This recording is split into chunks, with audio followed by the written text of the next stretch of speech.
Yo, ça c'est un parc et ça c'est mes potes avec lesquels je suis venu. Vous êtes mes esclaves, donc vous allez tout transporter pour moi, tu vois. Là vous me direz, mais Mouad, qu'est-ce que vous faites dans un parc? On est venu pour lancer une fusée. Ouais, ça me dit assez normal. Ça c'est TVM, la première fusée que j'ai construite dans ma vie. Le but est simple.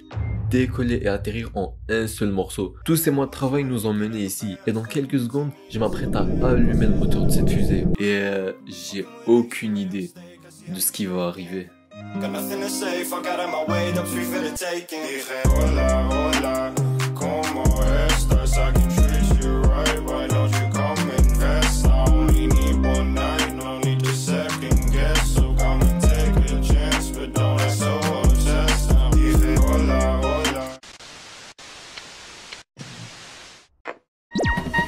Yo les gars, c'est Mouad et après 5 mois sans avoir fait de vidéo, eh ben je suis de retour mon pote, je suis de retour. Et là vous vous demandez peut-être, mais où était Mouad? Mais que faisait Mouad durant 5 mois? À ça je répondrai, c'est pas important parce qu'aujourd'hui j'ai du lourd. Bon en 5 mois il y a beaucoup de choses qui ont changé, mais un truc qui a pas changé, c'est ma passion pour l'ingénierie.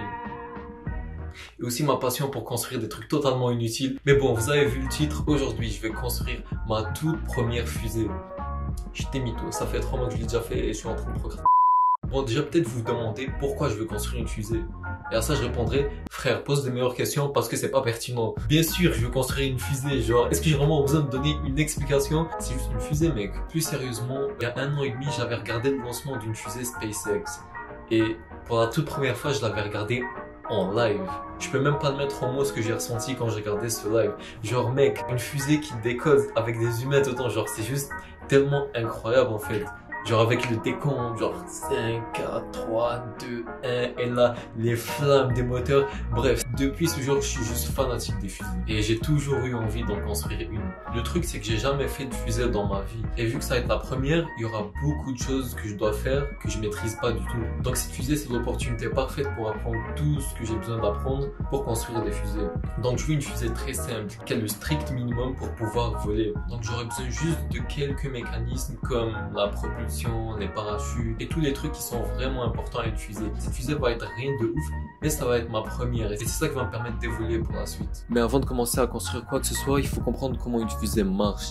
Et ça tombe bien parce que c'est pas très compliqué. Quand on y pense, une fusée c'est juste un gros tube qui se fait pousser par des moteurs. Bon ok, pour des vraies fusées c'est peut-être plus compliqué que ça, mais pour moi ça se résume vraiment à ça. Fondamentalement j'ai juste 3 problèmes à régler. La propulsion, la stabilité et la récupération.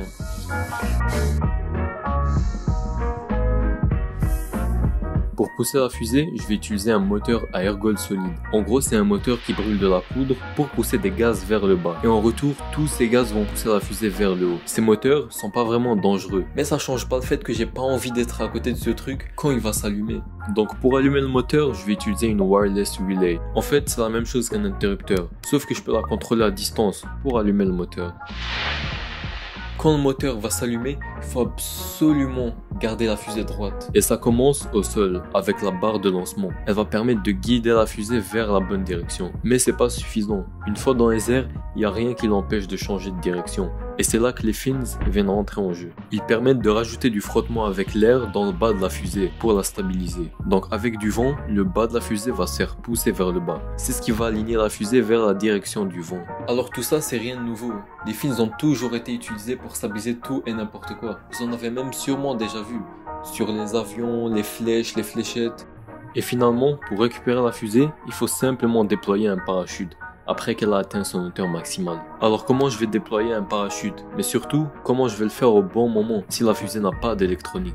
Les parachutes sont cachés dans le haut de la fusée, entre le nez et un piston, qui peut bouger de quelques centimètres. Mais avant ça, il y a un truc que je vous ai pas dit sur le moteur. C'est que quelques secondes après qu'il finit de brûler, il a une charge qui va exploser. Cette charge va être utile, parce qu'elle va générer beaucoup de gaz à l'intérieur de la fusée. Ces gaz qui sont sous pression vont pousser le piston, ce qui va éjecter le nez et déployer les parachutes. Mais tout ça c'est juste de la théorie. J'ai aucune idée si ça va vraiment marcher dans la vraie vie. Mais le seul moyen de savoir, c'est de mettre la théorie en pratique et de commencer à concevoir la fusée. Alors la première chose que j'ai faite, c'est utiliser un logiciel qui s'appelle OpenRocket pour dessiner la forme approximative de la fusée. Il permet aussi de faire des simulations, en gros avoir une idée de la hauteur, la vitesse et l'accélération de la fusée. Jusqu'à là, rien de fou, alors pourquoi j'ai utilisé ce logiciel? Vous vous rappelez des fins dont j'avais parlé? Eh ben j'ai aucune idée de quelle taille elles doivent faire pour vraiment stabiliser la fusée. Ce logiciel me permet de voir comment leur taille et leur forme affectent la stabilité. Donc avec ça, je suis sûr qu'elle va pas... you know... Maintenant que je sais que ma fusée a une forme vite fait correcte, j'ai pu la designer dans mon logiciel de CAD. C'est là où j'ai modélisé la forme exacte de toutes les pièces. Cette fusée sera presque entièrement imprimée en 3D, ce qui veut dire que je peux faire la majorité des pièces chez moi. Mais il me manque quand même quelques outils et il y a des pièces que je dois acheter, donc il est temps d'y aller.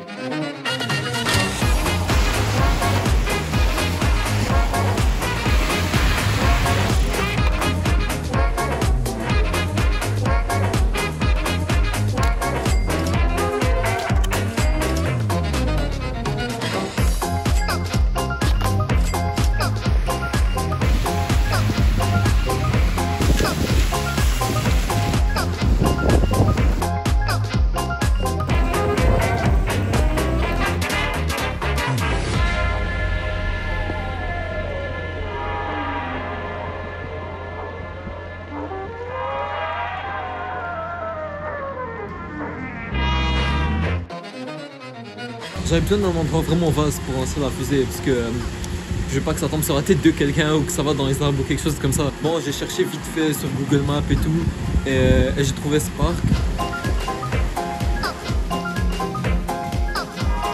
Bon là j'ai vraiment envie qu'il arrête de pleuvoir parce que j'ai vraiment envie d'explorer ce parc pour voir si je pourrais vraiment faire décoller ma fusée d'ici.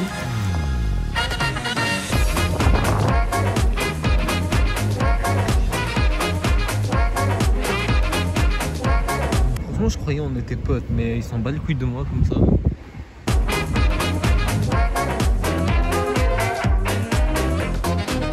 Bon les mecs, je pense que la mission de reconnaissance est terminée. Elle est surtout réussie parce que je pense que le parc est vraiment parfait. Au milieu, il y a vraiment une grande zone, c'est vraiment plat, c'est large, il n'y a pas vraiment d'arbres si je me mets au centre. Donc c'est ça, je pense qu'on a trouvé notre parc les mecs. À ce moment, j'avais tout de réuni. J'avais la fusée. J'avais les pièces, j'avais les outils, j'avais le terrain et j'avais prévu de lancer cette fusée dans 2 jours. J'avais juste oublié que je l'avais toujours pas construite, cette fusée.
Alors là, on était prêt à lancer la fusée.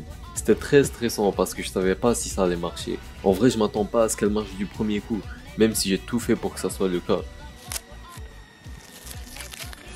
Je préfère 1000 fois que la fusée décolle et se crache, plutôt que de ne pas réussir à allumer le moteur et d'être venu pour rien. C'était un truc qui m'inquiétait, je savais pas si le moteur allait réussir à s'allumer. C'est la première fois que je fais ce genre de truc. Il y a 2 jours, j'avais même pas de fusée, et encore moins un système pour allumer le moteur.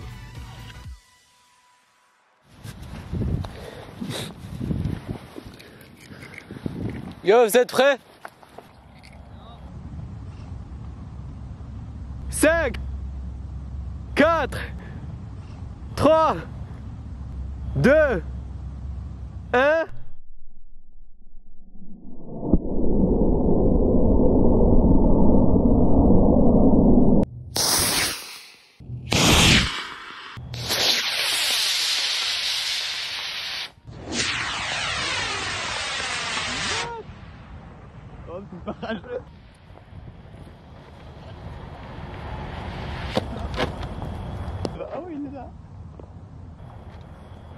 Oh yo, ça a marché, bro. Oh my god, bro. Ça a accueilli marché. Il y a des parachutes oh marché. Yo, bro. Oh my god, bro. Yo, les parachutes, je pensais qu'ils n'allaient pas marcher pendant un moment. Yo, le piston, il a marché. Oh my god. Oh, wow. Yo, le moteur. Ou oh, comment ça a brûlé. Yo, ça avait pas l'air d'être 70 mètres. Les calculs étaient un peu erronés. Yo. Oh my god, c'est trop stylé. Oh, ça allait vite. Holy shit. Ouais, lui, ce qu'il montrait, c'était en slow-mo. Ah ouais, c'est ça. Yo, en vrai, ça va être... Yo, bro, 240 FPS. Au final, la fusée a marché à 100%. Il n'y avait rien qui pouvait mieux se passer que ce qui s'est passé. Donc TVM a rempli sa mission à la perfection. Elle a décollé, elle a réussi à déployer ses parachutes et à atterrir en un seul morceau. Et c'est un truc de fou. Ça fait toujours bizarre de voir que ça marche parce que vu que c'est moi qui l'a conçu, genre dans ma tête j'avais la liste de toutes les choses qui pouvaient pas marcher et il y en avait au moins 6 ou 7 trucs dans lesquels j'avais un doute. Bien sûr j'ai tout fait pour bien designer la fusée mais j'allais pas passer 100 ans non plus à essayer de régler tous les petits problèmes. Donc il y avait des choses que j'avais dû faire vite fait et juste faire confiance à mon intuition. Donc c'est fou de voir que la fusée a marché même avec tous les raccourcis que j'ai pris dans le design. Mais ouais c'est ça, c'est vraiment... ça fait plaisir à voir. J'ai vraiment aimé faire ce projet, c'est un de mes favoris, même si c'est vraiment pas le plus complexe ou le plus difficile à faire. C'est plus toute l'expérience autour de ce projet qui a fait en sorte que j'ai tant aimé. J'aimerais remercier Eider et Mathias qui sont venus pour moi dans le lancement et qui m'ont aidé. Merci les gars, sans vous j'aurais pas pu le faire. Et j'aimerais aussi vous remercier vous d'avoir regardé cette vidéo. J'apprécie vraiment que vous êtes restés jusqu'à là. Et si vous avez aimé la vidéo, vous savez quoi faire. Et on est 170 abonnés sur la chaîne. Franchement c'est un truc de fou. Donc je vous remercie pour ça. Et c'est ça, c'est tout pour moi. Donc on se revoit dans la prochaine vidéo. C'était Mouad. Ciao.